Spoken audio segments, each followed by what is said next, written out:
Bonjour à chacun d'entre vous, bienvenue. Donc nous allons prendre ce temps autour du Seigneur avec le Père Jean-Claude de Lyon, qui est donc prêtre passionniste, voilà, au Sable d'Olonne. Je vous propose que l'on se tourne vers la Vierge Marie. Voilà. Je vous invite à vous lever.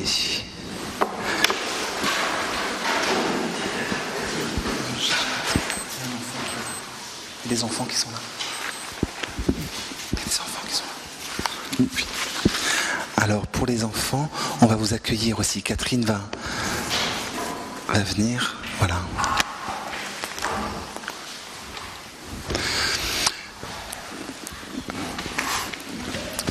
Réjouis-toi Marie, comblée de grâce, le Seigneur est avec toi. Tu es bénie entre toutes les femmes, et Jésus, le fruit de ton sein, est béni. Sainte Marie, Mère de Dieu, priez pour nous pauvres pécheurs, maintenant et à l'heure de notre mort. Amen. Notre-Dame des 7 douleurs, priez pour nous. Saint Paul de la Croix. Au nom du Père et du Fils et du Saint-Esprit. Amen. Voilà, bonsoir. D'abord, laissez-moi vous exprimer ma joie d'être au milieu de vous en ce temps fort de carême pour rencontrer Jésus ensemble. Notre méditation portera sur cette ligne « Avec Jésus, notre vie, un chemin de passion et de résurrection ». Avec Jésus, notre vie, un chemin de passion et de résurrection. Avant d'en venir à ce chemin, tout d'abord ensemble, prenons conscience que ce moment d'enseignement que nous allons vivre ensemble est un moment de rencontre commune et personnelle avec le Christ. Il ne s'agit pas d'un enseignement qui vous serait donné du haut d'une chaire de lycée ou d'université. Il s'agit bien d'une rencontre du Christ que nous faisons ensemble. Vous êtes déjà préparés, vous vous êtes préparés déjà par le chapelet, par la prière, mais il nous est bon en cet instant, en commençant, de prendre conscience dans l'Esprit Saint qui nous est donné que Jésus est vraiment, vraiment, vraiment présent au milieu de nous. Il est présent dans notre assemblée que nous formons. Si nous sommes là ce soir, c'est parce que nous sommes là en son nom. Quand vous serez réunis, 2 ou 3, en mon nom, a-t-il dit, je serai au milieu de vous. Il est là. Dans la foi, nous captons sa présence. Il est dans notre cœur. Si quelqu'un m'aime, mon Père l'aimera, il gardera ma parole, et nous viendrons chez lui, nous ferons chez lui notre demeure. Voilà, il est en chacun de nos cœurs, le Seigneur est là. Il est là dans l'Eucharistie. L'Eucharistie que nous avons célébrée ce matin, mais l'Eucharistie dans laquelle le Seigneur reste corporellement au milieu de nous. Il est là. Et cette présence du Christ, c'est, pourrait-on dire, la source à laquelle nous allons maintenant pour ensemble nous abreuver. N'a-t-il pas dit, si quelqu'un a soif, qu'il vienne à moi et qu'il boive, celui qui croit en moi. Il disait cela de l'Esprit Saint. Nous sommes donc à la source de l'Esprit Saint. Et c'est dans ce contexte de rencontre, d'union avec le Christ, que maintenant nous allons recevoir de lui une lumière qui va nous aider à poursuivre notre chemin, non seulement celui de ce carême qui va s'accomplir à travers la Semaine Sainte et la célébration de la résurrection de Jésus, mais aussi le chemin de toute notre vie. Avec Jésus, notre vie, un chemin de passion et de résurrection. Vous voyez, ce thème, c'est un thème qui n'a pas été choisi forcément parce que l'enseignement d'aujourd'hui se fait en carême. Non, c'est parce que c'est une réalité fondamentale pour notre vie. tant que nous n'avons pas compris que notre vie est un chemin d'amour, un chemin de passion et de résurrection à la suite du Christ, le sens profond des événements que nous vivons nous échappe. Parce que c'est là la clé pour tout comprendre. Le mystère pascal de Jésus éclaire véritablement toute notre vie, tout ce que nous sommes, tous les événements que nous avons à assumer et à traverser.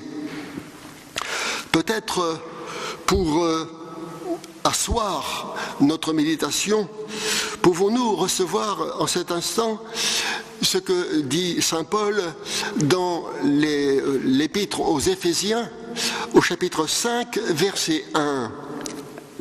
Il dit, oui, cherchez à imiter Dieu comme des enfants bien-aimés. D'abord, nous reconnaître dans notre identité. Nous sommes des enfants de Dieu.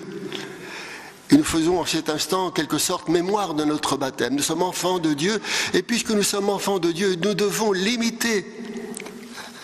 Et Paul de poursuivre.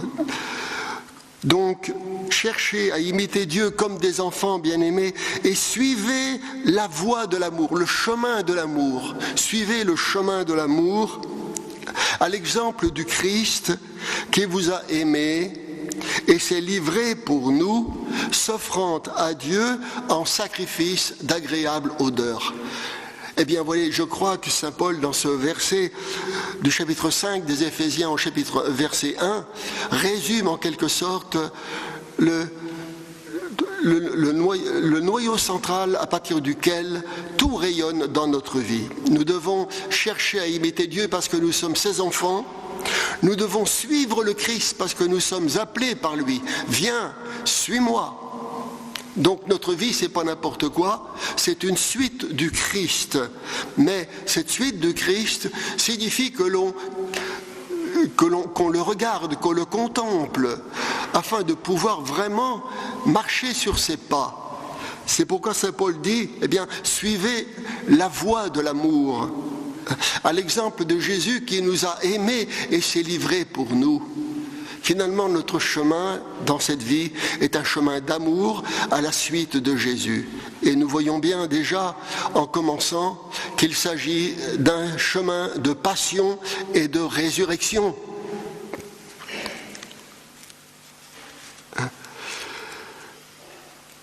Il est très important d'accueillir cette lumière, comme nous le disions tout de suite, dans, je dirais, ce qu'il y a de palpable dans la présence du Christ. Il est là, nous sommes là, et nous sommes mis ensemble dans sa lumière qui nous éclaire. Et où sommes-nous avec le Christ en cet instant ? Eh bien, si vous voulez, nous allons nous situer avec les 12 apôtres, au moment où la passion va commencer. C'est un moment central dans la vie de Jésus. C'est-à-dire, nous allons en quelque sorte nous attabler avec lui. Là où précisément il va, à travers l'Eucharistie, résumer tout le projet de sa vie et tout le désir qu'il a d'accomplir le salut de l'humanité, de nous sauver avec lui et de nous transfigurer à son image.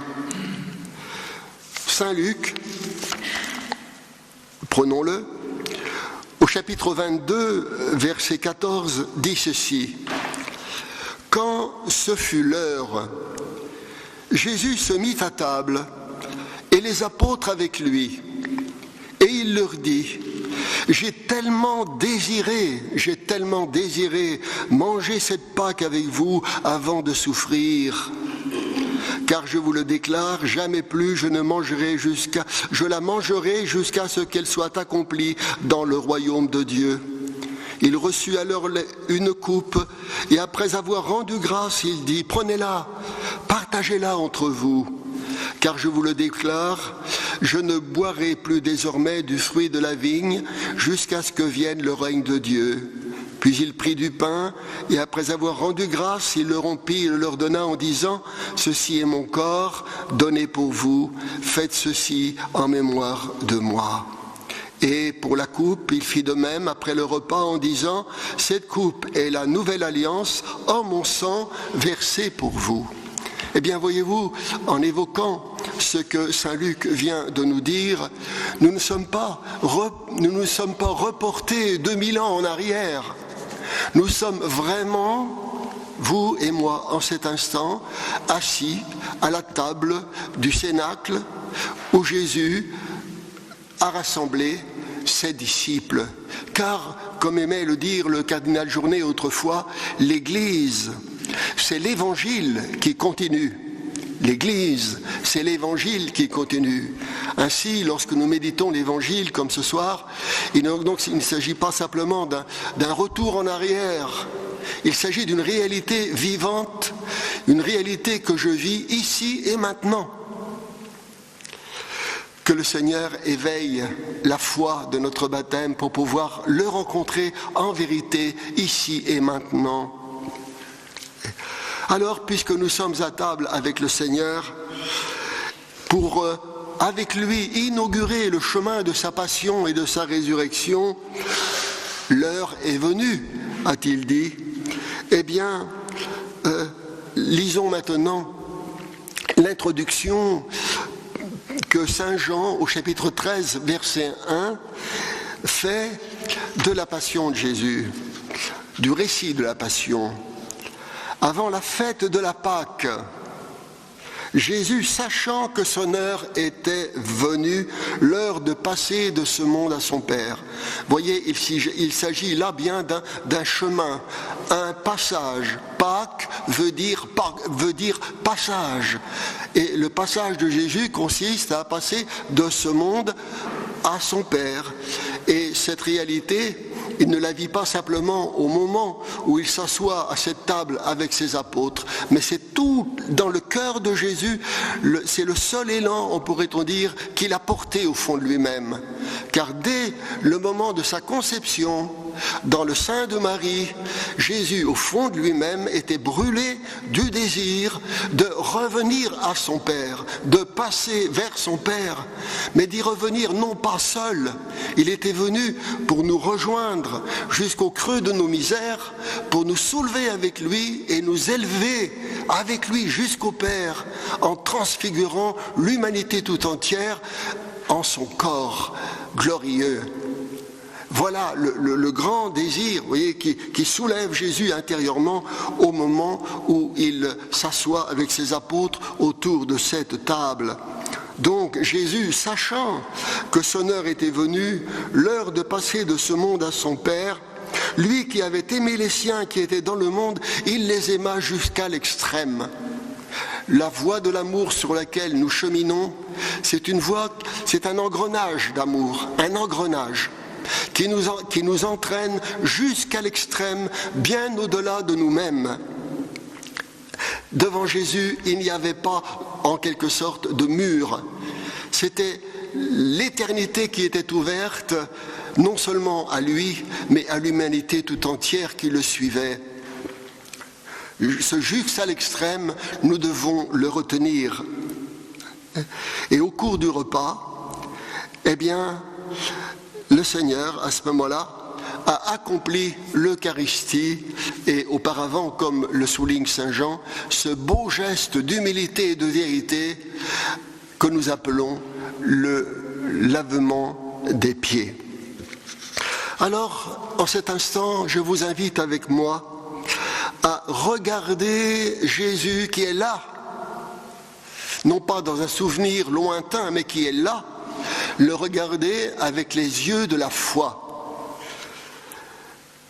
Et que voyons-nous en voyant le Christ ? Bien sûr, nous le voyons dans son humanité, mais nous captons son regard. Et dans la lumière de ses yeux, c'est toute la divinité qui brille devant nous. Jésus était homme, mais il était Dieu. Et toute sa dimension humaine, tout ce que son humanité avait de concret, eh bien, était comme imprégné de la lumière divine. Et la lumière divine n'est pas une lumière que je ne sais quelle lumière éthérée qui ressemblerait à notre lumière électrique. La lumière divine, c'est, pourrait-on dire, l'éclat de la vie. Dieu est vie substantiellement. Et sa lumière, c'est l'éclat, c'est l'expression de sa vie. C'est ce que nous appelons sa gloire. Et Jésus, quand il nous regarde, c'est toute cette lumière qui arrive jusqu'au plus profond de nos cœurs, dans la mesure où nous le lui ouvrons. Et ce Christ que nous voyons ainsi, si humble, mais en même temps si lumineux de la gloire de Dieu, nous l'appelons l'agneau. L'agneau de Dieu. Celui-là même que Jean-Baptiste avait désigné dans le désert en disant « Voici l'agneau de Dieu ». L'agneau de Dieu, parce que c'est un agneau qui est totalement offert au Seigneur. Saint Paul tout à l'heure nous invitait précisément à nous offrir à Dieu en sacrifice d'agréable odeur. On ne peut pas prétendre suivre le Christ sans accepter de rentrer dans son chemin d'offrande au Père, dans son chemin d'oubli de lui-même pour être totalement donné au Père et aux autres. Cette dimension de notre vie avec le Christ est fondamentale. Lui, il est l'agneau. Nous sommes des agnelés, des petits agneaux, mais qui avons la même destinée. Et Jésus, en cette identité d'agneau de Dieu, pourrait-on dire, est résumé dans un mot. Amen. Amen. Me voici. Oui. Ce qui signifie que le Seigneur est tout livré à la volonté de son Père, mais en même temps que c'est en lui que le projet de Dieu va s'accomplir jusqu'au bout, jusqu'au dernier Amen. Jésus est l'Amen du Père, tout offert, tout donné, et à travers lui, tout va s'accomplir.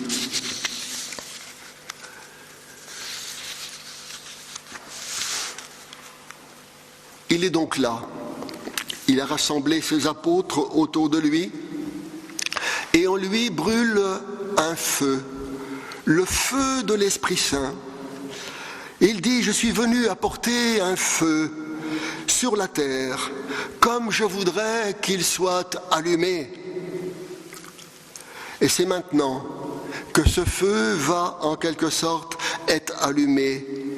Mais il ajoute, Jésus, c'est un baptême que j'ai à recevoir et comme cela me pèse jusqu'à ce qu'il soit accompli. Comme cela me pèse jusqu'à ce qu'il soit accompli. La traduction de la Tobe est belle parce qu'elle met en relief justement ce verbe peser. L'amour, oui, ça pèse. Ça pèse parce que ça entraîne. Et Jésus, il était sur le chemin de l'amour parce qu'au fond de lui-même, il y avait comme un poids qui l'entraînait en avant. C'était en quelque sorte la volonté du Père qui le poussait en avant. Et ce poids d'amour, ce n'était pas, je dirais, une fatalité pour Jésus. C'était l'expression du fait de sa conscience de réaliser la volonté du Père. Oui, il s'était laissé prendre par ce poids d'amour et entraîné sur ce chemin. C'est pourquoi il disait, il faut que j'aille à Jérusalem. J'y serai arrêté, on me tuera. Il faut que j'aille à Jérusalem. Ce il faut, ce n'est pas le il faut de la fatalité. C'est celui justement de la réalité de l'amour qui pèse sur lui et qui l'entraîne jusqu'au bout. On retrouve dans l'Évangile, en particulier dans la parabole de l'enfant prodigue, ce il faut. Le fils aîné revient et il est mécontent que son père ait honoré son cadet revenu, tout déguenillé, presque mourant, blessé. Et le Père d'expliquer à son fils aîné le pourquoi de tout cela. Il fallait bien que ton fils, que ton frère qui est revenu, soit célébré. Il fallait bien. C'est voilà il faut de la tendresse de Dieu. Et pour Dieu, pourrait-on dire, c'est sa motivation profonde. Nous sommes des blessés, nous sommes des pécheurs, nous sommes dans nos misères humaines. Et il faut bien que le Christ vienne au milieu de nous pour nous sauver. C'est le Père qui dit cela. Alors oui, Jésus est là. Et maintenant, vous voyez, n'oublions pas que nous sommes à table avec lui et que nous avons les yeux fixés sur lui et que lui a les yeux fixés sur nous. Mais quand Jésus nous regarde, eh bien, il nous voit au plus profond de nous-mêmes et il a un projet. Le regard de Jésus n'est pas un regard superficiel, c'est un regard qui va en profondeur, comme sa parole d'ailleurs, qui va jusque, comme dit l'Épître aux Hébreux, jusqu'à la moelle de notre être. Et quand Jésus nous regarde, ce regard ne se limite pas à une particularité. Il nous regarde dans la communion que nous vivons tous ensemble, frères et sœurs, en ce monde. C'est un regard de communion, car il est venu pour tous. Dieu veut que tous les hommes soient sauvés et qu'ils parviennent à la connaissance de la vérité. Le projet de Dieu, c'est de nous sauver tous, et le regard de Jésus a toujours été un regard universel. Il est venu pour tous. Un regard universel, cependant, comme je viens de le dire, qui va en profondeur. Parce que c'est un regard qui a, pour reprendre une expression de Jésus lui-même, qui a du travail à faire. Le regard de Jésus nous travaille. Et quel est donc ce travail ? C'est un travail de sanctification. C'est un travail de transfiguration. Il a à nous faire passer de l'ombre où nous sommes, de la misère où nous sommes, à la splendeur de son visage. Il y a une transformation qui se fait en nous, qui ne peut s'accomplir qu'à travers le Seigneur. Et cela s'accomplit à travers l'Esprit Saint, nous le savons bien. L'Esprit Saint qui est, pourrait-on dire, l'acteur de l'Eucharistie, car pour que le pain et le vin soient transsubstantiés ou transfigurés, si vous voulez, eh bien, il faut que l'Esprit Saint vienne, il faut ce que nous appelons une épiclèse. Viens, Esprit Saint. Mais vous avez remarqué que dans l'Eucharistie, après la consécration, il est question aussi de l'Esprit Saint, qui nous rassemble en un seul corps. C'est à ce moment-là qu'il y a une deuxième épiclèse, c'est-à-dire l'arrivée de l'Esprit Saint qui prend l'Église au moment où elle en est autour du Seigneur Eucharistie et qui la rassemble en un seul corps. Il a un travail d'unité et c'est ce travail de transfiguration qui s'accomplit dans le regard du Christ sur nous. C'est un regard qui l'engage, lui, jusqu'au bout.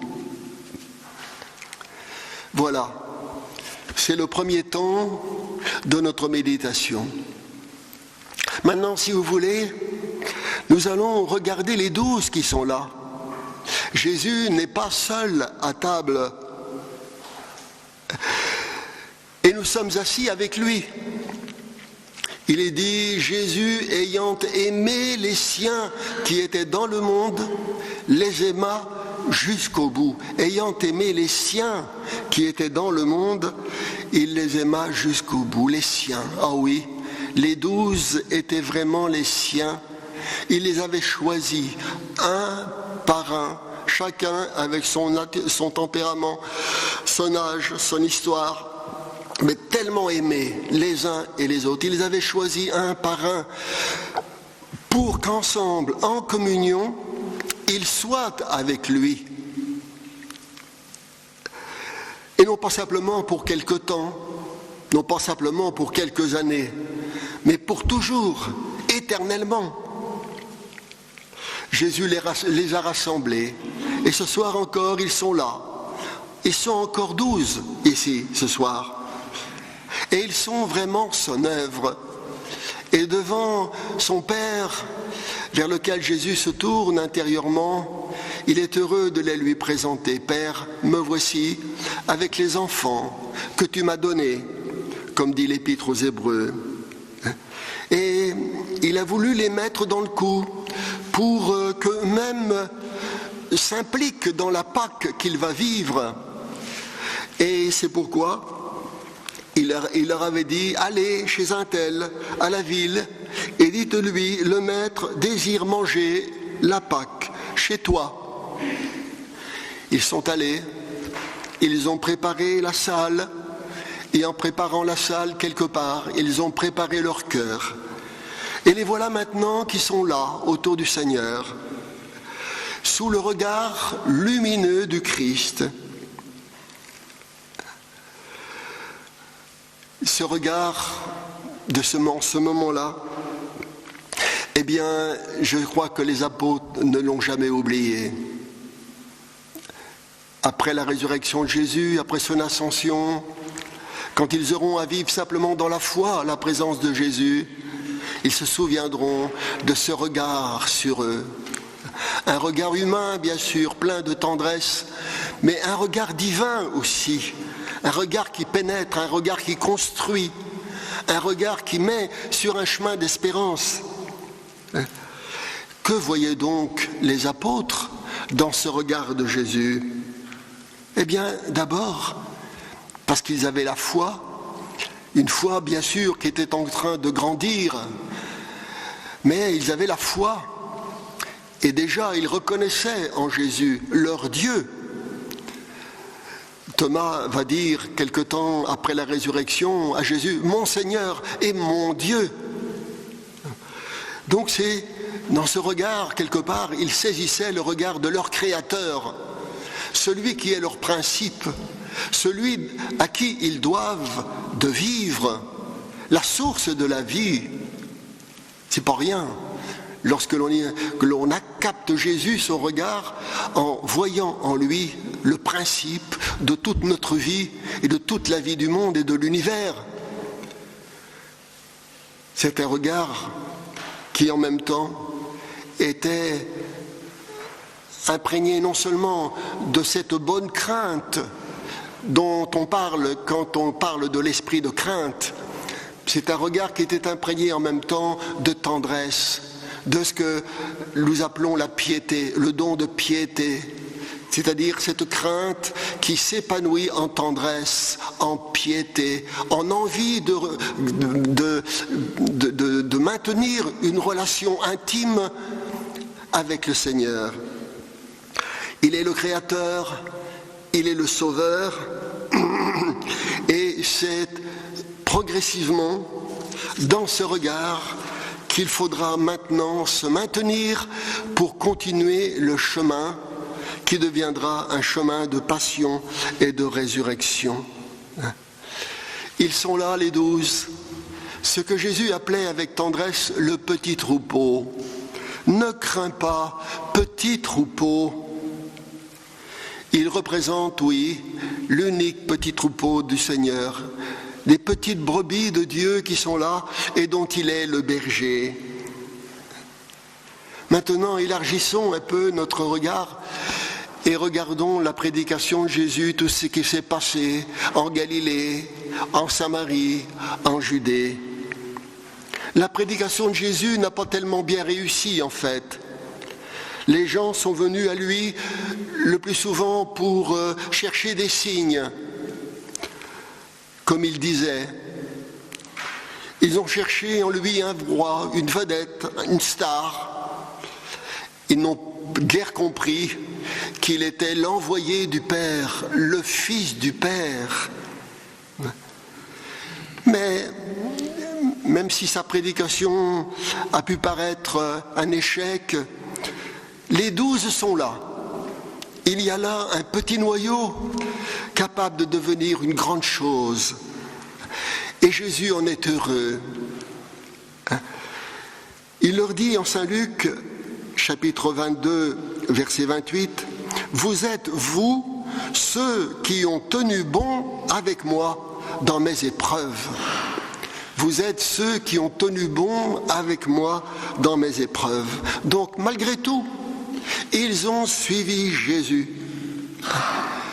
Et maintenant, voici que résonne à leur oreille, surtout dans leur cœur, un mot qu'ils ont entendu des fois, mais auquel ils n'avaient pas, je dirais, prêté attention. C'est l'heure de Jésus, l'heure. Mon heure va venir, mon heure va venir. Bon, on verra. Maintenant, c'est l'heure.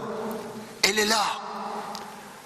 Et alors cette heure, maintenant, il s'agit d'en comprendre la signification. Et les apôtres se posaient cette question: quel est le sens de l'événement qui commence maintenant et que Jésus désigne comme son heure? Qu'est-ce que ça veut dire? Jésus seul possédait la réponse à cette question. Il s'agissait bien sûr d'une avancée, d'un moment fort, mais qui allait être aussi un véritable combat, le combat des ténèbres et de la lumière. Les apôtres aimaient beaucoup Jésus, mais en même temps, ils ne le comprenaient pas beaucoup. Ils en comprenaient que ce que leur peu de foi leur en disait. Mais le reste de Jésus restait un mystère pour eux. Et Jésus, c'était un océan, et eux, une petite goutte d'eau. Et ils ne comprendraient pas tellement toujours ce qu'il voulait leur faire suivre. Et parfois même, par rapport au Seigneur, ils se sont sentis isolés, ils se sont sentis comme bloqués dans leur engagement pour Jésus. Ils le suivent, mais ils ne savent plus pourquoi toujours. Et dans leur cœur, il y a comme un mur. Ils lisent dans le regard de Jésus une tristesse, une certaine tristesse qui vraiment est très mystérieuse pour eux. Ils ne la comprennent pas. Une tristesse qui possède en elle les signes d'une certaine mort, mais ils ne comprennent pas. Jésus leur a dit: « Mon âme est triste jusqu'à la mort. » Ils lisent dans cette tristesse, mais ils ne comprennent pas. Un mur est là entre Jésus et eux. Ils sentent bien qu'il y a une menace qui pèse sur le Seigneur. À l'évidence, il s'est fait des ennemis. L'amour s'est fait des ennemis. Ces ennemis, c'est ceux qui fermaient leur cœur face à cet amour proposé en Jésus. Mais les apôtres comprenaient bien aussi qu'il y avait un grand danger, humainement parlant, pour leur maître. Ce matin, nous avons entendu l'évangile de la résurrection de Lazare et nous avons vu comment les apôtres disaient: « Mais Jésus, tu t'en vas à Jérusalem alors que tu sais bien qu'on va t'y lapider. » Et Thomas de dire: « Mais le pauvre, il ne savait pas encore bien ce qu'il disait en fait, mais c'était très vrai. Allons-y nous aussi et mourons avec lui. » C'est une phrase qui se réalisera plus tard. Les apôtres étaient là. Et seul le regard de Jésus est capable de les apaiser. Parce que lui, il sait ce que eux ne savent pas. Ils doivent donc s'établir dans une grande confiance. Le cardinal Journet écrit: « La lumière infinie du Verbe brille au sein de la souffrance de Jésus. » Et les apôtres le discernent cela. La paix de Dieu, dominatrice des vicissitudes du temps, habite son cœur. Dans le cœur de Jésus, les apôtres voyaient bien qu'il y avait une grande paix et une grande confiance par rapport à son Père. Et cela les apaisait. Ils se disaient, nous on ne comprend pas, mais allons-y, c'est le chemin. Maintenant, nous allons nous-mêmes nous regarder, après avoir regardé les apôtres. Nous essayons de vivre ce repas où Jésus va se donner comme Eucharistie. Le vivre non pas intellectuellement, mais en nous intégrant totalement à ce repas, c'est-à-dire en nous intégrant dans le cœur de Jésus. Car nous ne sommes pas spectateurs, nous sommes acteurs. Et notre méditation ne servira à rien si elle ne contribuait pas, dans l'Esprit Saint, à nous faire pénétrer dans le cœur du Seigneur pour y établir notre demeure. C'est le désir le plus profond de Jésus, demeurez en moi et moi en vous.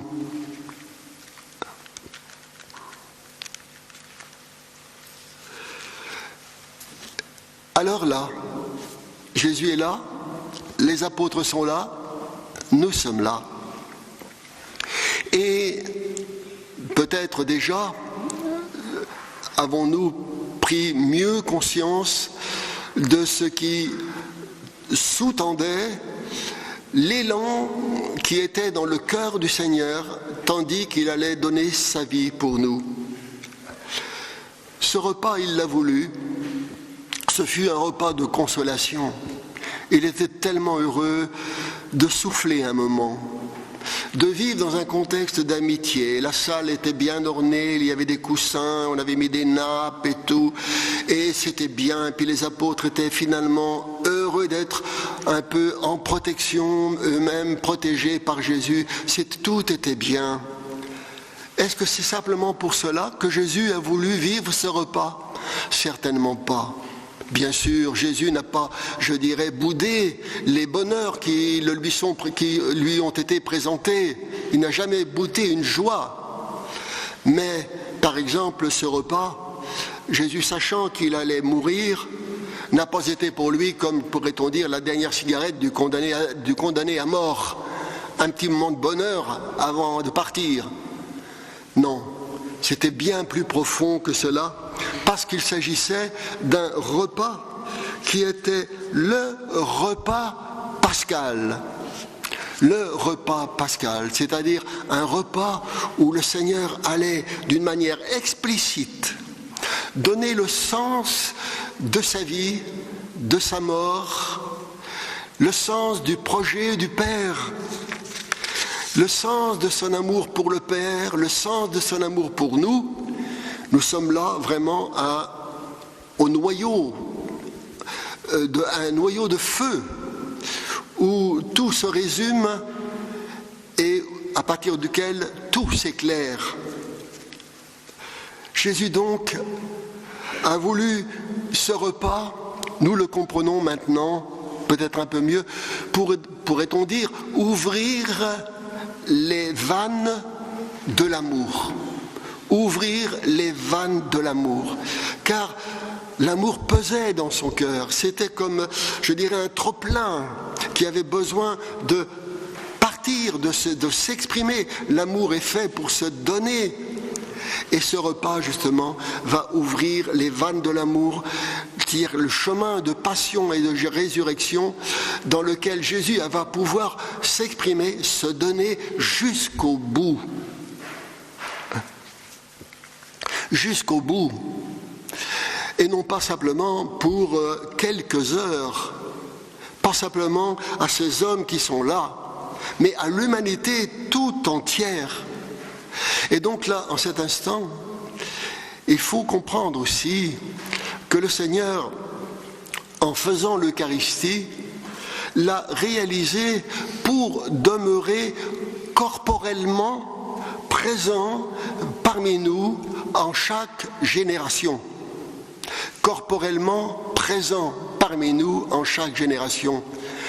Était-il venu, le Seigneur, simplement pour vivre corporellement présent pendant 30 ans sur cette terre et partir ensuite sans donner aux autres le bonheur de vivre dans son contact corporel, pourrait-on dire, avec lui? Non. Et c'est pourquoi Jésus a aspiré en faisant l'Eucharistie, non seulement à nous intégrer tous, toutes les générations que nous sommes sur cette terre dans son sacrifice sur la croix, mais il a voulu aussi rester avec nous. Reste avec nous, Seigneur, car il se fait tard. Jésus ne cessait d'ailleurs de dire « Demeurez en mon amour ». C'est un aspect très important de notre vie, que de comprendre que le Seigneur n'est pas simplement spirituellement présent au milieu de nous, mais corporellement aussi.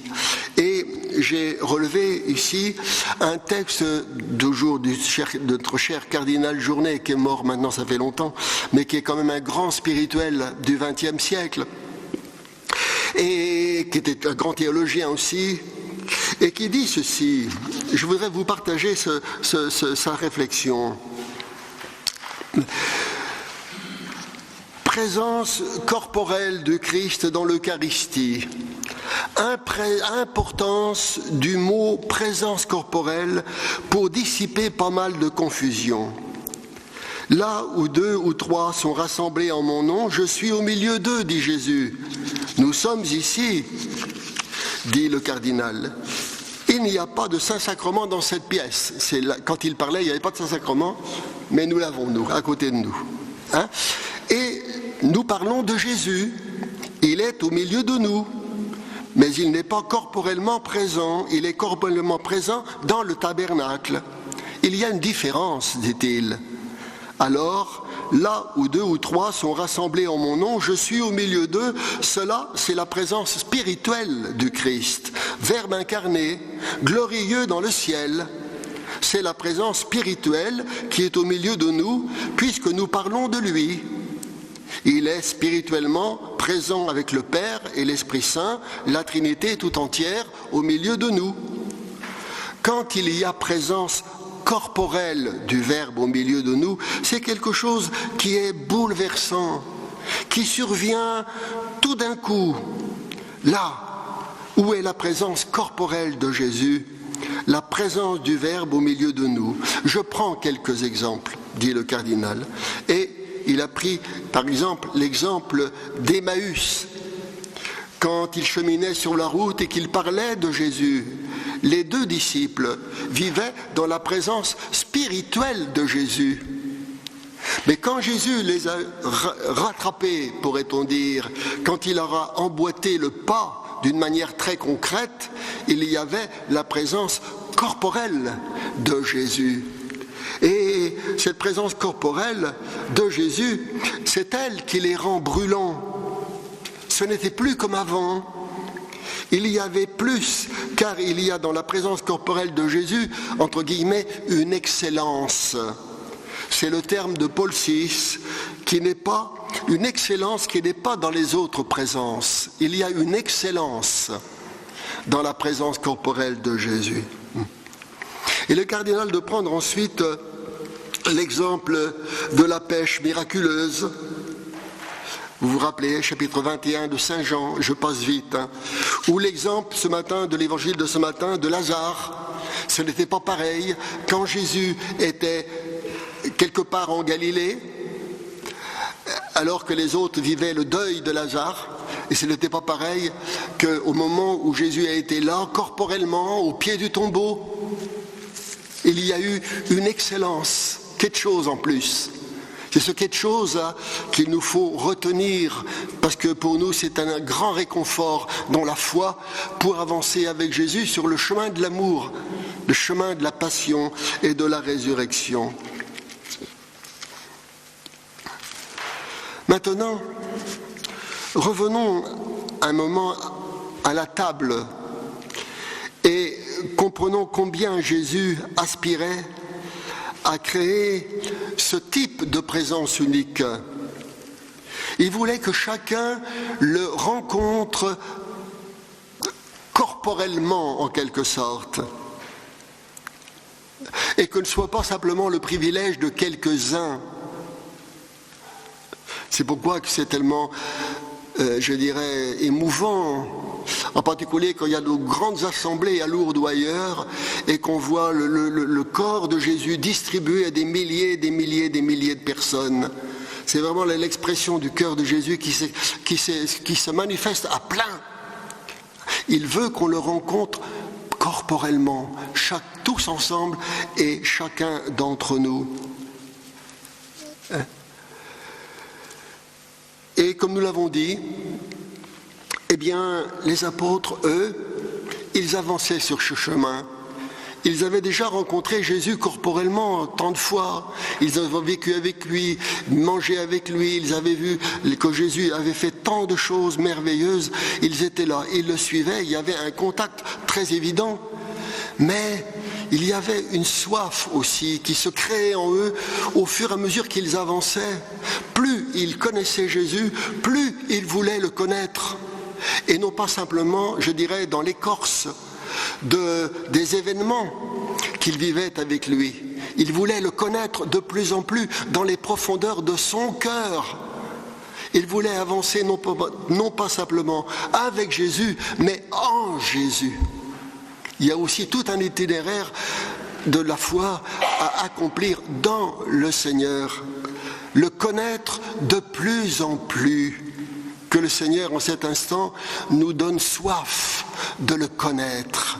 Parce que le connaître, c'est la vie éternelle. Jésus lui-même le dit. La vie éternelle, c'est de te connaître, toi, le seul vrai Dieu, et celui que tu as envoyé, Jésus-Christ. Soif de connaître. Seulement, cette connaissance n'est pas une connaissance intellectuelle, purement intellectuelle. Ce n'est pas une connaissance d'université. C'est une connaissance d'amour dans l'Esprit Saint. C'est une connaissance qui est brûlante d'amour. Et donc, pour les apôtres, il fallait accepter progressivement d'entrer dans ce mystère et de toujours accueillir en Jésus la nouveauté de Dieu. Toujours des choses nouvelles s'offraient à eux. Leur Seigneur leur avait dit, allez au large, allez au large. Non pas simplement en traversant le lac de Génézareth, mais allez au large dans mon cœur, pour que dans cet océan d'amour, vous puissiez vraiment non seulement être comblés, mais en même temps grandir intérieurement. C'est là un enjeu évidemment considérable. Pourtant, les apôtres avaient déjà parcouru un long chemin dans leur découverte de Jésus. Mais sur ce chemin, il y avait l'obstacle de leur peu de foi. Lorsque Jésus a dit « Je vais à Jérusalem, là-bas je serai arrêté », il y a Pierre qui trouve bon de le prendre à part en disant « Seigneur, c'est pas possible, tu ne vas pas faire ça, qu'est-ce que tu racontes ?» Jésus dit « Arrière de moi, Satan ». Parce que c'était une tentation pour le Christ. Et Pierre, en quelque sorte, sans le savoir, voulait détourner son maître du chemin d'amour, de son chemin de passion et de résurrection. Mais pourtant, les apôtres étaient là parce qu'ils avaient gardé ce peu de foi. Et c'est ce peu de foi qui les avait retenus. Jésus leur disait, hommes de peu de foi, pourquoi avez-vous douté ? Mais ce peu de foi, c'était déjà quelque chose d'extraordinaire, puisqu'il avait permis aux apôtres de tenir bon.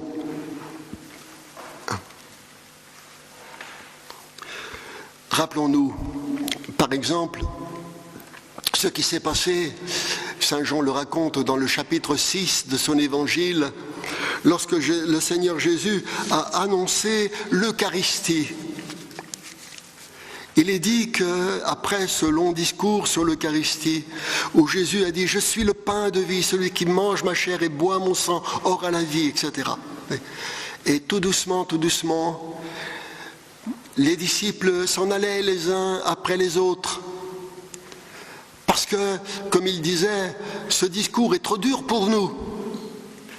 Et quand presque tout le monde fut parti, Jésus se tourne vers les quelques-uns qui étaient restés et il leur a dit, alors et vous, vous allez partir vous aussi?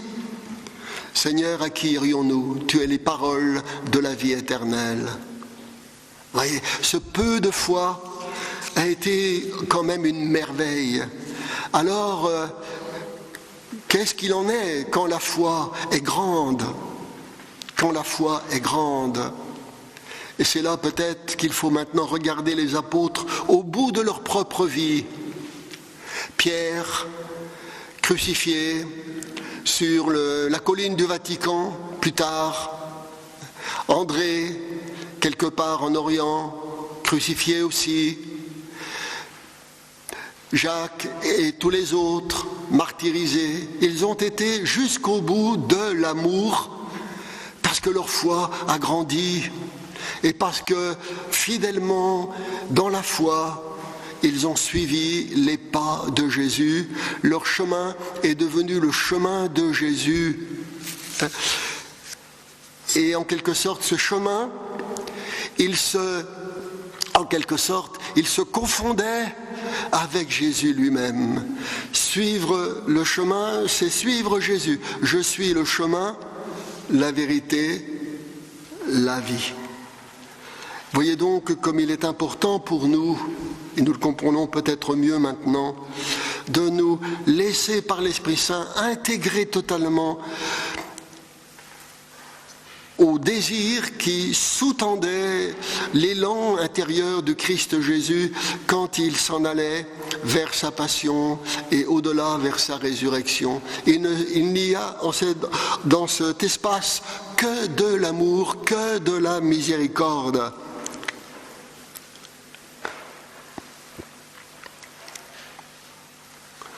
Et maintenant, peut-être pourrions-nous venir un moment à notre propre vie. Et peut-être en cet instant, nous nous posons la question, comment moi, dans le contexte de ma vie tel qu'il est, avec l'histoire qui est la mienne, avec mes beaux élans, mais aussi avec tant d'échecs, comment moi, avec mes épreuves, avec mes misères, je peux, Seigneur, avec mon peu de foi, je peux, Seigneur, te suivre. C'est une grande question, celle-là. Peut-être pourrions-nous d'abord ce soir être étonnés, mais d'un bon étonnement, de nous trouver là ensemble, dans la fidélité à la foi de notre baptême. C'est un vrai miracle, un vrai miracle. Nous aurions pu partir à tel et tel moment de notre vie, prendre d'autres routes que celles du Seigneur. Et nous sommes là. Merci Seigneur. Cela veut dire que la foi est bien là, et c'est Jésus qui nous maintient fidèles à sa suite. Cela, nous pouvons le lire déjà chez les apôtres et en particulier dans Saint Paul, et ça me fait penser à ce que nous dit Saint Paul dans la lettre aux Philippiens au chapitre 3. Un beau chapitre que je vous invite à méditer vous personnellement pour vraiment comprendre ce que c'est que la spiritualité chrétienne, tout simplement. La spiritualité du baptême, la spiritualité du Christ. Saint Paul s'adresse aux Philippiens et en quelque sorte, il leur fait une confidence et il leur livre ce que lui-même vit dans son expérience du Christ. Une expérience du Christ qui l'a conduit bien loin, lui qui a été persécuteur de l'Église. Voilà que tout à coup, à cause du Christ, et dans la foi, il a considéré toute chose comme une perte au regard de ce bien suprême qui est la connaissance de Jésus-Christ, mon Seigneur, le bien suprême. Peut-être en cet instant, pourrions-nous peut-être nous poser la question, quelle est la priorité dans notre vie ? Quel est le bien suprême qui me conduit ? Est-ce que mes options sont toutes prises à partir du Christ ? Le bien suprême. Et Saint Paul ensuite, de faire cette confidence. Il s'agit de le connaître comme nous l'avons dit tout à l'heure, de le connaître lui, et la puissance de sa résurrection, et la communion à ses souffrances, de devenir semblable à lui dans sa mort, afin de parvenir, s'il est possible, à la résurrection d'entre les morts. Voilà le chemin de passion et de résurrection que nous suivons nous-mêmes avec Paul et les apôtres et tous les chrétiens. C'est un projet et nous sommes en route. Il ne s'agit pas de s'arrêter, il faut continuer sans se décourager. Et saint Paul, d'une manière très belle, exprime lui-même sa propre expérience. Il dit, non que j'ai déjà obtenu tout cela, ou que je sois devenu parfait, mais je m'élance pour tâcher de le saisir, lui, le Christ, parce que j'ai été saisi moi-même par Jésus-Christ. Voilà. Prenons cette réalité pour nous aussi. Nous sommes chrétiens, mais nous ne sommes pas là, si vous voulez, en chrétiens, à partir d'une décision qui aurait été prise à partir simplement d'un cheminement intellectuel. Non, nous sommes chrétiens parce que nous avons été saisis. Dieu a eu l'initiative de nous saisir dans son amour entre ses mains, pour que nous puissions le saisir à notre tour. Voyez comme il s'agit bien d'une relation d'amour à vivre avec Dieu. Je m'élance pour tâcher de le saisir parce que j'ai été saisi moi-même par le Christ. Je m'élance vers le but en vue du prix attaché à l'appel d'en haut que Dieu nous adresse en Jésus-Christ. La vie du chrétien, parce qu'elle est ainsi, n'est pas une vie bouchée, ce n'est pas une impasse. Notre vie ne s'en va pas en nous cognant au bout du compte contre un mur de béton. La mort, c'est une ouverture. La mort, c'est un espace de vie éternelle qui s'ouvre devant nous. Quand on meurt, on tombe dans les bras de Dieu. Voilà. Et c'est très important de comprendre cela, parce que tout se transforme. Les moindres de nos événements prend son sens, trouve son éclairage, parce qu'il est imprégné d'espérance, cet événement, même si vraiment il me blesse au plus profond de moi-même. Le chrétien est essentiellement un être d'espérance. Et nous pourrions, à partir de là, faire toute une méditation sur le cheminement de la Vierge Marie. Elle qui était la mère de compassion au pied de la croix, elle a été en même temps la mère de la joyeuse espérance. Et ça fait partie de notre vie. Ça, c'est nous-mêmes. Ça, c'est bien concret. Et ça, c'est vraiment une source de joie. La joie de croire, la joie de vivre. Je vous invite à méditer ce chapitre 3 de la lettre aux Philippiens. Mais je voudrais terminer aussi en méditant avec vous d'une manière rapide, un autre texte qui personnellement m'habite beaucoup dans ma propre vie, parce que j'y vois le résumé de toute la spiritualité chrétienne en quelque sorte. Il s'agit du psaume 23, 22 dans la Vulgate, « Le Seigneur est mon berger ». Un psaume que nous connaissons bien, mais c'est un véritable trésor, ce psaume. Traversons-le, il servira de conclusion à notre méditation ce soir. Le Seigneur est mon berger. Nous sommes renvoyés là à tout ce que Saint Jean, l'Évangile selon Saint Jean, nous amène de paroles de Jésus, qui lui-même se sentait vraiment le bon berger. Je suis le bon berger, mais je connais mes brebis me connaissent, je donne ma vie pour elles. Lorsqu'une petite brebis est perdue, blessée, je vais la chercher, je la ramène sur mes épaules et je la mets au bercail. Quand il s'agit c'est de ce berger-là qu'il s'agit. Et c'est tout un aspect du Christ que nous captons là à travers ce mot. Le Seigneur mon berger, je ne manque de rien. Avec lui, j'ai tout. Sur des prés d'herbes fraîches, il me fait reposer. Les prés d'herbes fraîches, ça peut être sa parole. Méditer la parole de Dieu, ça fait du bien, ça repose. Adorer l'Eucharistie, ça repose. Être un moment en prière personnelle, cœur à cœur avec le Seigneur, ça repose. Il y a plein de lieux de repos où nous pouvons reprendre souffle. Est-ce que nous en profitons ? Le Seigneur nous mène. Il suffit de nous laisser conduire. Vers les eaux du repos, il me mène. Il y refait mon âme. C'est-à-dire vers la source. Pour nous, quelle est donc la source ? La source, c'est le côté ouvert de Jésus. C'est là que l'on trouve les eaux du repos. Lorsque la lance a ouvert le côté de Jésus, elle l'a transpercé et il est venu, nous dit Saint Jean qui était témoin, de l'eau et du sang. De l'eau et du sang. Nous revenons à la source de notre baptême, la source de la vie éternelle et le sang. Et c'est pourquoi cette eau et ce sang nous mettent en route, parce que lorsque nous les accueillons pour nous en abreuver en quelque sorte, nous devenons des pèlerins. En prenant l'eau, nous devenons des pèlerins de l'eau vive, comme disent nos chers amis de pèlerins de l'eau vive, mais nous sommes aussi des pèlerins du précieux sang. Et c'est bien aussi dans ce monastère du précieux sang de nous rappeler cela, parce que c'est vraiment notre route. Nous nous abreuvons à la fontaine de l'eau vive et du précieux sang. Vers les eaux du repos, il me mène pour y refaire mon âme.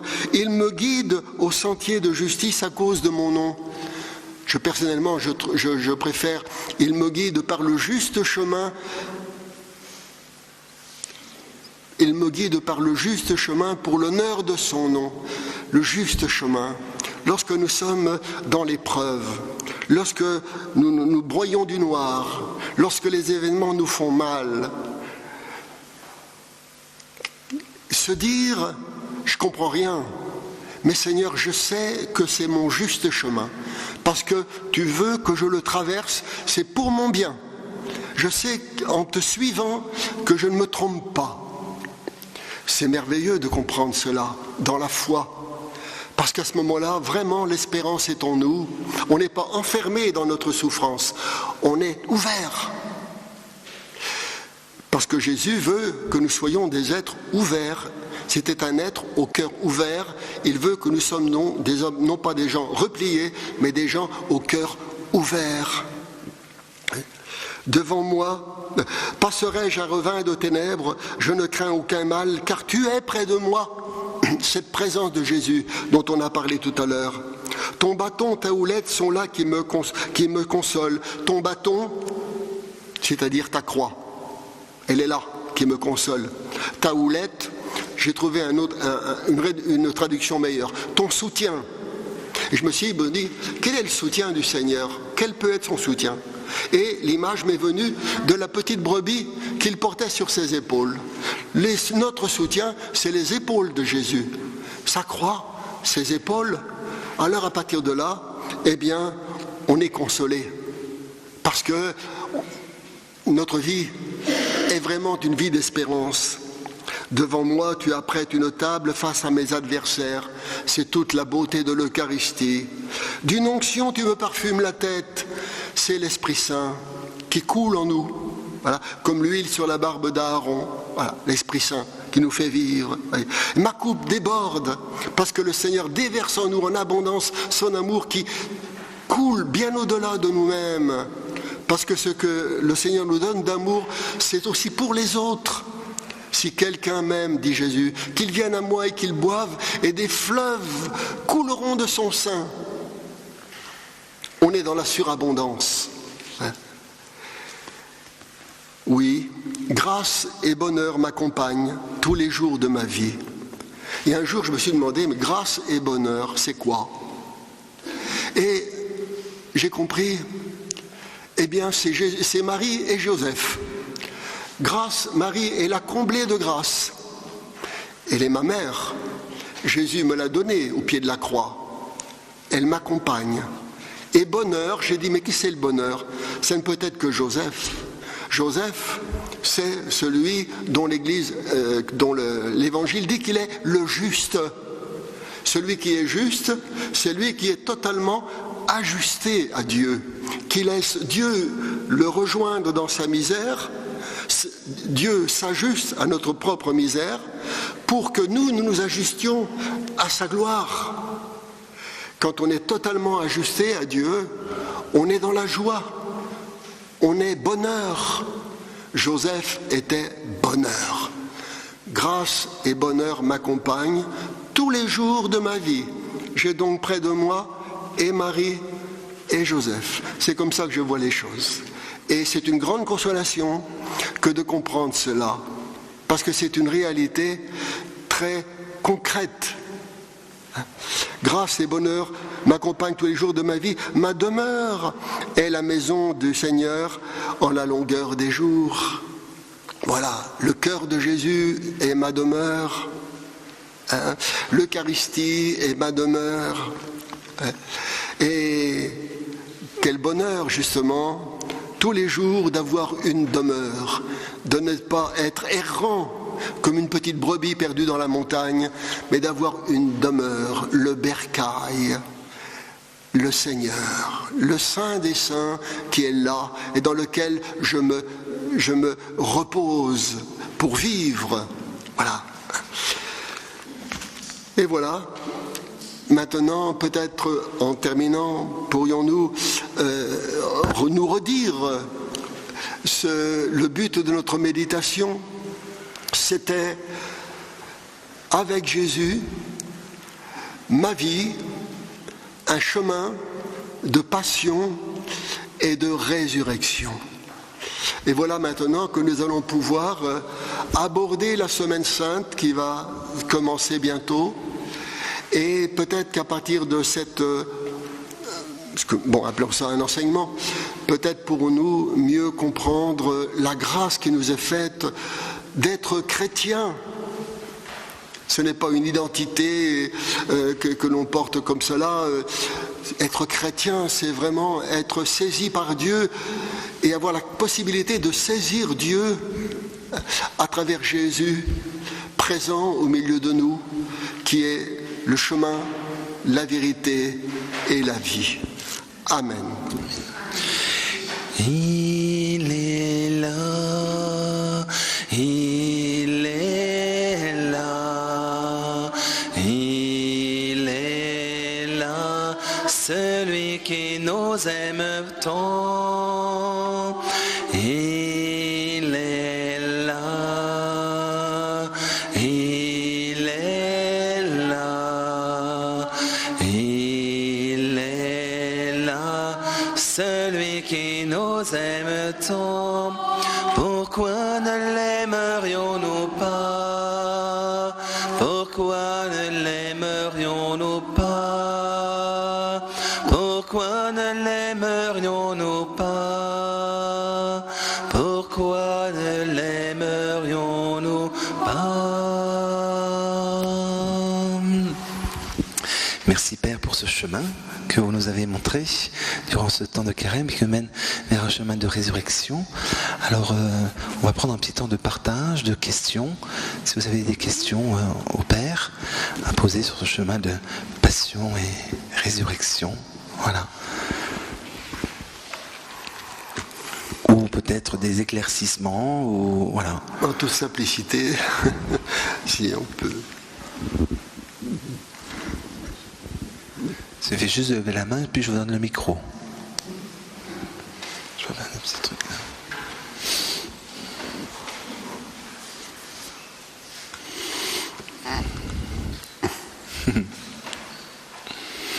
C'était tellement beau, hein. Moi, je voulais vous remercier, Père, pour cette première partie de votre enseignement. Parce que, d'abord, j'étais là, après j'étais là. De nous avoir montré de cette présence vivante de Jésus, voilà, qui est là au milieu de nous. Et je pense que souvent, on n'en prend pas trop conscience, en fait. Voilà. On spiritualise beaucoup la présence de Jésus, mais en fait, il est réellement présent au milieu de nous, comme vous et moi, en fait. Voilà. Et je crois que c'est beau que durant ce chemin de carême qui nous mène vers la passion et vers la résurrection, de prendre conscience qu'il est là vraiment au milieu de nous comme une personne. Et s'il est là, il y a une conséquence, par exemple, sur notre manière de méditer la parole de Dieu. Quand je médite la parole de Dieu, que je prends un texte, n'importe lequel, ce texte-là, bien sûr, il me dit des choses. Mais ces choses, je ne les reçois pas de mon texte, je les reçois de Jésus présent. Par exemple, si je prends l'évangile d'aujourd'hui, la résurrection de Lazare. Bon, je prends mon livre, j'ai prié l'Esprit Saint, je lis, les mots me parlent, mais je ne suis pas là en train, si vous voulez, de faire un exercice purement intellectuel. Je suis en train de vivre en profondeur dans le cœur de Jésus. C'est-à-dire qu'à ce moment-là, je ne suis pas simplement reporté à un événement que j'essaye d'imaginer, qui s'est passé autrefois en Palestine, à Béthanie, il y a plus de 2000 ans, avec des idées plus ou moins vagues, etc. Non, pour me souvenir de cet événement, puisque l'Église, c'est l'Évangile d'aujourd'hui, d'abord, donc, j'accueille ces mots qui me sont dits dans l'esprit, qui me viennent de Jésus, qui me parlent parce qu'il est là. Mais le Seigneur, pour me faire souvenir de l'événement, m'intègre à sa mémoire. Il est là, il m'intègre à sa mémoire, il m'ouvre son cœur, il m'ouvre sa mémoire. Et c'est dans sa mémoire, qui est une mémoire parfaite, que je rejoins ce que lui-même a vécu au moment de cet événement. Donc, en quelque sorte, je deviens en Jésus contemporain de cet événement. Je sais pas, c'est difficile de me faire comprendre. C'est dans sa mémoire que je suis, donc c'est en lui. Et Jésus me partage ce que lui-même a vécu à ce moment-là. C'est pour ça, lorsque l'on prend un texte de la Bible et que nous voulons le méditer, la première question à nous poser, c'est « Jésus, comment était ton cœur ? Comment était ton cœur lorsque tu as ressuscité Lazare, lorsque tu as rencontré la Samaritaine, Nicodème, comment était ton cœur ?» Et le Seigneur nous le dit, il nous révèle cela dans l'Esprit Saint. Dans l'Esprit Saint. Et donc, vous voyez, ce que nous appelons la Lectio Divina, c'est un exercice, si on le veut, mais c'est plutôt une rencontre substantielle, palpable, vraie avec Jésus, qui nous entraîne dans sa propre expérience et qui nous unit à lui à travers ce qui est vécu et qui me concerne et qui concerne la vie de l'Église et du monde. Donc peut-être pourrions-nous ce soir, à partir de la question posée par le frère Jean-Marie, de comprendre cela. Lorsque je médite l'Écriture, je la médite en présence de Jésus, qui m'ouvre son cœur. J'y rentre, il est ma demeure. Et là, il me dévoile, en m'ouvrant sa propre mémoire, ce qu'il a vécu, la grâce qui a été donnée à ce moment-là au monde, et moi-même, eh bien, j'y trouve mon bonheur et j'y trouve aussi ma nourriture. C'est en Jésus que nous recevons tout ça. Je pense que c'est très important. Voilà. Et donc, et cela évidemment ne peut se faire que dans la foi. C'est pour ça on doit souvent dire au Seigneur, Seigneur, je crois, mais viens au secours de mon peu de foi. Viens au secours de mon peu de foi, parce que tout repose dans la foi. Ce matin, nous avons vu dans le récit de comment Jésus, de Lazare, comment Jésus a insisté auprès de Marthe. Est-ce que tu crois ? Est-ce que tu crois ? Ah. Si tu crois, tu verras la gloire de Dieu.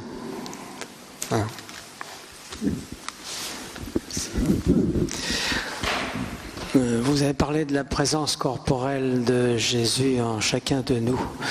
Il y a un chant qui dit « Devenez ce que vous recevez ». Comment, un chant qui dit pas. Il y a un chant qui dit « Devenez ce que vous recevez ». Tout à fait. Et devenez ce que vous recevez. Est-ce que sur le plan comment dirais-je, biologique, quand nous mangeons le pain devenu le corps du Christ, chaque molécule de ce pain, nous l'assimilons, c'est-à-dire que chaque molécule entre dans notre corps et devient notre propre corps. C'est une réalité biologique. Est-ce que ça ne rejoint pas le chant « Devenez ce que vous recevez » ? Tout à fait, tout à fait. L'Eucharistie, c'est vraiment le lieu par excellence de notre union avec le Christ. Ce n'est pas nous qui assimilons le Christ, c'est lui qui nous assimile en lui. C'est lui qui nous met en lui et qui nous transfigure en lui progressivement dans la mesure où nous lui ouvrons notre cœur, dans la mesure où nous sommes abandonnés à son action sanctificatrice. Hein, c'est ça. Et donc c'est comme progressivement, c'est comme cela que l'on grandit dans l'amour du Christ. Voilà, c'est ça. Mais que l'on devient progressivement semblable à lui, à son image. Voilà. Mais Saint Augustin insistait beaucoup là-dessus. C'est lui qui nous assimile à lui. Il nous prend et puis il nous transforme en lui. Voilà. Hein.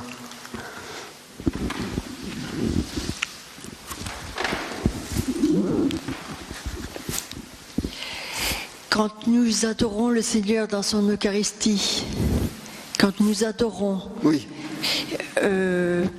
C'est aussi l'Eucharistie, c'est aussi le Verbe fait chair, c'est aussi la parole, c'est Dieu dans toute sa... C'est Dieu tout entier. Donc, je crois que, enfin moi personnellement, quand je vais devant l'Eucharistie adorer, quelquefois je suis fatiguée.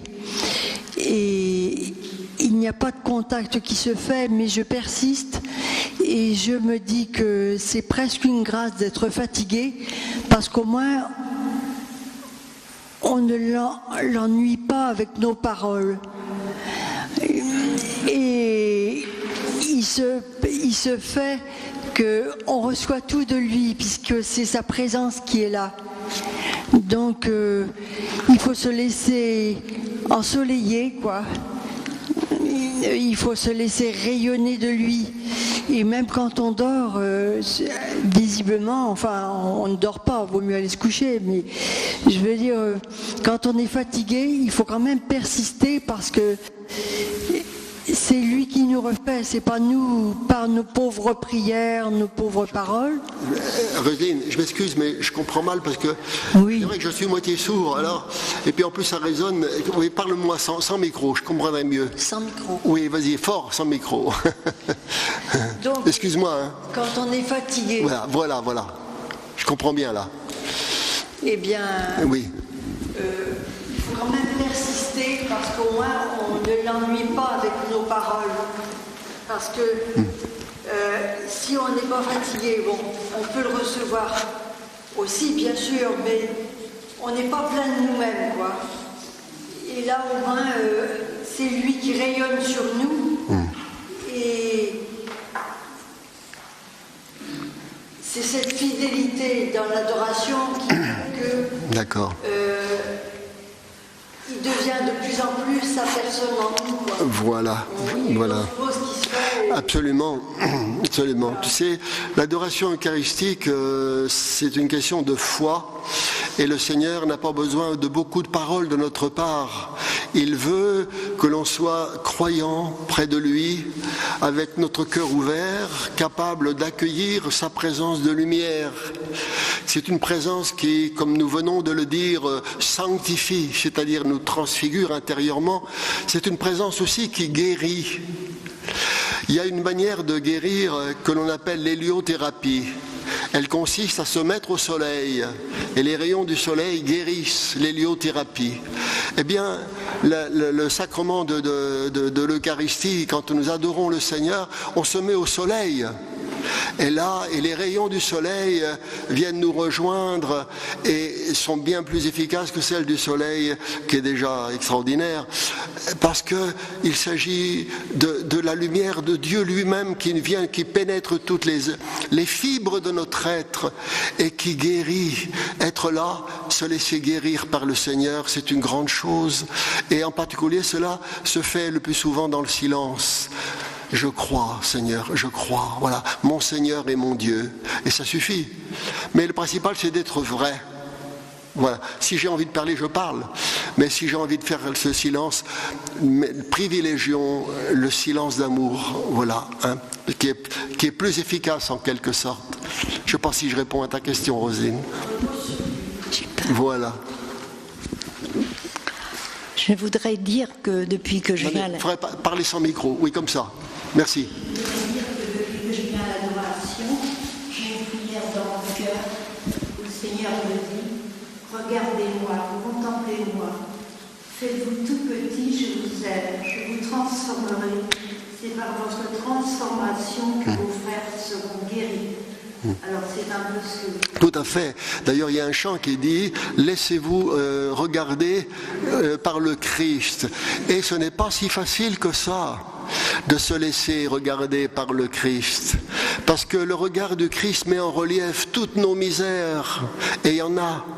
Même des misères que nous ne soupçonnons pas. Et qui tout à coup, on ne sait pas pourquoi, remontent. Mais quand ça remonte, ça fait mal. Parce qu'on voit des misères qui étaient cachées, qu'on ne soupçonnait plus. Ça fait mal. Mais ça, c'est Dieu qui est au travail. C'est Dieu qui est au travail. Hein. Et donc, oui, se laisser regarder par le Christ, c'est vraiment parfois un combat même. Mais on sait que le regard du Christ est essentiellement un regard de miséricorde, un regard qui guérit, un regard qui ressuscite. Alors, il faut durer sous le regard du Christ, même quand ça devient un combat, quand ça bouillonne, quand on a envie de s'en aller. Vous voyez, parce qu'on ne veut pas voir. Laisser le Seigneur traverser nos profondeurs, les faire remonter à la surface pour nous en libérer. Je pense à une image que j'ai utilisée de temps en temps. C'est quand on va prendre, je m'excuse de l'image, c'est quand on va prendre un verre de bière à un comptoir, la mousse remonte et puis le serveur il enlève la mousse avec son petit truc en bois là, et puis la bière elle reste toute transparente parce que la mousse est partie. Et de temps en temps, la mousse remonte en nous là. Et le Seigneur, si elle remonte, c'est pour que le Seigneur puisse justement l'éliminer et nous rendre tout transparent de lui. C'est tout un travail qui se fait au fond de nous-mêmes. Et en particulier